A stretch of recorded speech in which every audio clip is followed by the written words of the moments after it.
күнү менен куттуктап, өзүңүздүн эки ооз калуу тилегиңизди айтып кетсеңиз болот. Микрофон сизде. Мээримдүү жана ырайымдуу Аллах Тааланын исми менен баштайм. Бүткүл ааламдардын Раббиси болгон улуу жаратуучубузга чексиз шүгүрлөрүбүз, чексиз мактоолорубуз болсун. Жана сүйүктүү пайгамбарыбыз Мухаммад саллаллаху алейхи вассаламга салават саламдарыбыз болсун. Бүгүнкү энелер күнүнө байланыштуу аалам көркү аялзат майрамдык кече баарыңыздардын жүрөгүңүздөргө ыйман, жүрүңүздөргө нур болсун.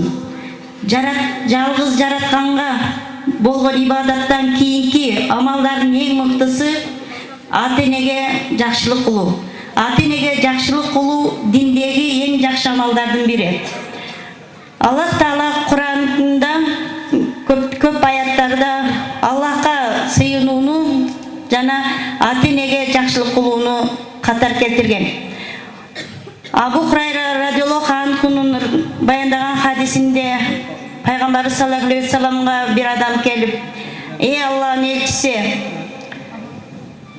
адамдардын арасынан эң жакшы, эң мыкты мамиле кылууга татыктуу кимиси?" деп сураганда, пайгамбарыбыз "Энең" деп жооп берди. Экинчи жолу андан кийинчи деп сураганда дагы "Энең" деп жооп берди. Үчүнчү жолу андан кийинчи деп сураганда "Энең" деп жооп берди. Төртүнчү жолу андан кийинчи деп сураганда "Атаң" деп жооп берди пайгамбар саллаллаху алейхи вассалам. Эне болуу аял затынын эң чоң улуу даражасы. Баарыңыздарды ушул жерге келген энелерди ушул бүгүнкү энелер күнү менен куттуктайм. Сиздердин баарыңыздарга Аллах Тааланын жакшылыктарын каалайм. Аллах Таала дайым иштериңиздерге ийгилик берсин, үй бүлөңүздөргө тынчтык берсин, амандык берсин. Жана ошондой эле каалар элем өз элибизден чыгып башка жерлерде иштеп жүргөн мекендештерибизге күнүнө ата-энесин ойлоп, аларга дуа кыларын, алардын ал акыбалын сурап, ден соолуктарын сурап турушун, алардын көзүнүн тирүүсүндө алардын ыраазычылыгын таап, батасын алып калууларын, ар бир баланын ата-энесине жакшылык кылуу бул парзы. Аллах Таала баарыбыздын ыйманыбызды бекем кылып, бул дүйнөдө жана акыретте бактылууна жеткирсин. Берген ыйманы менен туура жолду насип кылсын. Акыретте бейишине кирүүсүн баарыбызга насип кылсын. Амин. Кол чаап туралы айтканыңыз келсин. Азыр бизде бул кичинекей балдарыбыз дагы аялдар жөнүндө, энелер жөнүндө хадистерден кыскача айтып кетишет. Элмирбек. Аял затынын кабыргадан жаратылышы. Аялдарга жакшы мамиле кылып жасоо көрдү осуят кылдым. Албетте, аял кабыргадан жаратылган. Кабырганын эң ийри жагы жогору жак. Эгер аны түздөөгө аракет кылсаң, сындырасың. Ошол бойдон калтырып салсаң, ийи бойдон калат. Демек аялдар туура айткан. Осуятымды аткаргыла. Кол чаап турабыз. Аял 5 убакыт намазын окуп, Рамазан оразасын тутуп, аберин сактап, күйөөсүнө баш ийген аялга бештин кайсы эшигинен кирип каласаң, ошондон кир деп айтылат. Азаматсыздар. Бир хадисте пайгамбарыбыз Мухаммад саллаллаху алейхи вассалам мындай деген: кайсы аял өз күйөөсүнө баш ийсе, кайрымдуу болсо, андан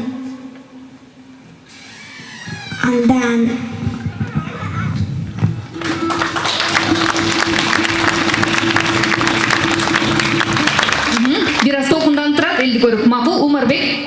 Шуаладай жарык нурун чачкан эне, нан чайнап алкымыңа салган эне, надандык кылганыңа наары кетип, налыбай акыл сөзүн айткан эне. Азаматсыздар, азыр биз элестетели, көп көпчүлүгү ушул жерде отурган эжелер, сиңдилер, жаш кичинекей наристелерибизди, балдарыбызды Кыргызстанга таштап, бул жактан жашообузду жакшыртабыз, же болбосо үй курабыз деген бир материалдык муктаждыктарды ишке ашырабыз деп иштеп жүрөбүз. Ал эми сиздер элестетиңиздер, азыр сиздердин кызыңыздар Кыргызстанда сиздерге кат жазды. Раянанын катын угабыз. Апакебай, Москвадан качан келесин? Мени сагындыңбы? Сен түндө келсе көрбөй калбайын деп уктабай күтөм. Алтыным апа, мен мектепке баргым келип жатат. Мага окуганды, жазганды үйрөтчү. Кошуналарым Харун менен Есинге апасы эсептегенди, атын жазганды, Куран окуганды үйрөтүптү.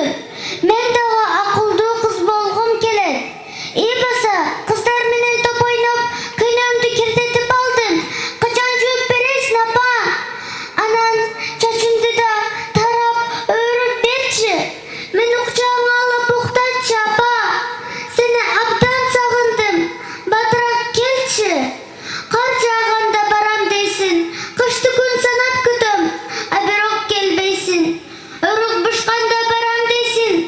Жаз келсе да келбейсиң. Эртең эмес, бүгүн эмес, азыр эле келе берчи, апа. Атам бизди ойлобой таштап кеткен. Жок дегенде сен бизди ойлочу. Бир жолу көчөдө балдар менен ойноп жатканбыз. Абдурахман экенин улу Умар сенин атайының таштап кеткен деп, сен менен ойнобойбуз деп кетип калды. Жакшы көрөм дейт элең. Анда бизге бооруң ачысынчы. Өткөндө тайыным катты ооруп калды. Ошондо бекинип алып шоктоп ыйладым. Эгер мен чоңойсом, дарыгер болуп, тайнемди өзүм дарылап, айыктырат элем дедим. Эгер мен үй бүлөлүү болсом, эч качан балдарымды жалгыз калтырбайм деп өзүмө өзүм сөз бердим. Жаным апа, сенин амандыгыңды Кудайдан тилеп, күнүгө саат дуа кылам. Акчаң топтолбосо да, тайнем экөөбүзгө конфет алып келбесең да, келе берчи. Мен эч кимге айтпайм.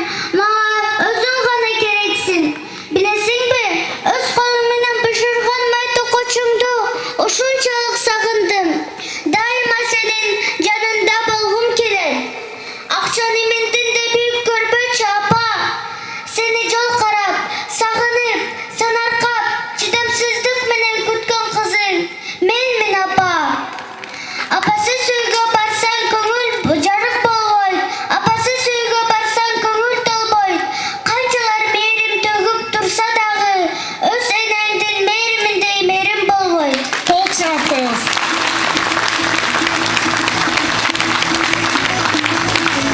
Чоң рахмат. Анда эмесе ыраазычылык билдирели биздин кичинекей бөөктөрүбүзгө.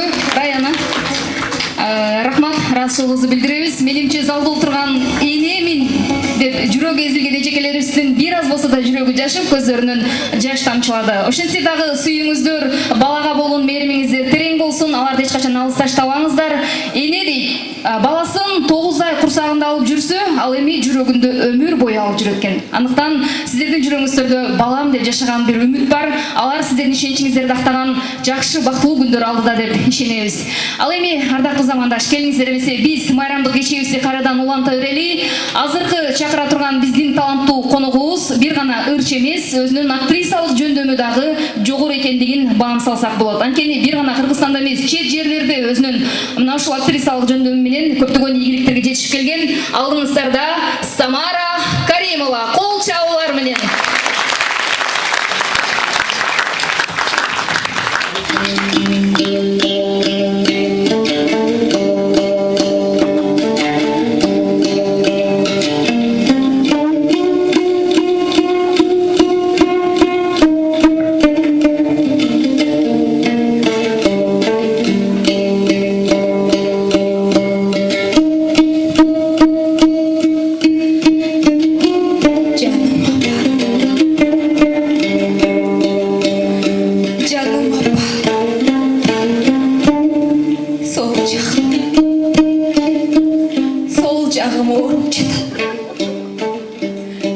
сен капа болбо. Сабагымды бүтүрүп, анан сага келдим.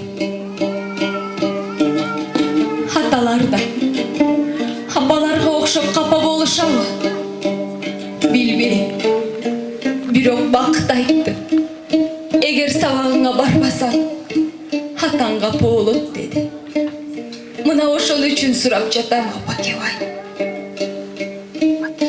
Өткөн күнү мугалим эжейибиз оң колуңда пияз, сол колуңда сарымсак деп кайра кайталатып үйрөттү. Бирок мен билем апа, кайсыл жак ооруп жатканын абдан жакшы билем. Кечээ Айшан апасы мектепке жетелеп келди. Чачтары өрүлгөн, жакасы аппак, бетинен акырын өттү да бар эми кызым классыңа бара кой деди. Мен ыйладым апа. Ыйлагандан уянган жокмун. Мугалим эже эмне болду дегенде